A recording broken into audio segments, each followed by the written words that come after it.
Hello everyone, welcome to our channel. Telugu రాష్ట్రాలకు విస్తరించిన నైరుతి రుతుపవనాలు విశాఖ ప్రాంతంలో ఏర్పడినటువంటి ఉపరితల ఆవర్తన ద్రోణి రానున్నటువంటి 4 రోజుల పాటు కురనున్నటువంటి వర్షాలు.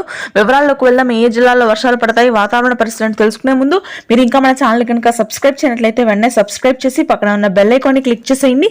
ఇక లేట్ చేయకుండా వివరాల్లోకి కనుక వెళ్ళినట్లయితే ఈశాన్య మధ్య బంగాళాఖాతంలో ఏర్పడినటువంటి అల్పపీడన ద్రోణి విశాఖ మీదుగా విస్తరించింది. దీని ప్రభావంతో ఇవాళ రేపు రాత్రి నుంచి భారీ వర్షాలు నమోదవుతున్నాయి. శ్రీకాకుళం, విజయనగరం, విశాఖపట్నం, తూర్పుగోదావరి, పశ్చిమ గోదావరి జిల్లాల్లో, గుంటూరు, కృష్ణా ప్రాంతాల్లో ఈ రోజు మోస్తరు వర్షపాతం నమోదు కానుంది. రానున్నటువంటి 2 రోజుల్లో వర్షాలు పెరిగే అవకాశం ఉంది. ఇదిలా ఉండగా నైరుతి రుతుపవనాలు కేరళ తీరాన్ని తాకి నేరుగా మనకి రాయలసీమకు విస్తరించాయి.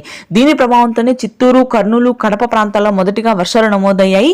ఈ వర్షాలు నెల్లూరు, ప్రకాశం జిల్లాల్లో కూడా విస్తరిస్తాయి. భారీ ఎదురుగాలతో కూడినటువంటి వర్షాలు రానున్నటువంటి 2 రోజుల పాటు దక్షిణ కోస్తా జిల్లాల్లో కూడా నమోదు కానున్నాయి. ఇక తెలంగాణ విషయానికి వచ్చినట్లయితే హైదరాబాద్ పరిసర ప్రాంతాలు కానీ ఖమ్మం, భద్రాద్రి కొత్తగూడెం, మహబూబ్ నగర్, గద్వాల్, కరీంనగర్, వరంగల్, వనపర్తి, వికారాబాద్ జిల్లాలు, నాగర్ కర్నూలులో రానున్నటువంటి 2 రోజుల్లో నైరుతి రుతుపవనాల ప్రభావంతో భారీ వర్షాలు కురవనున్నాయి.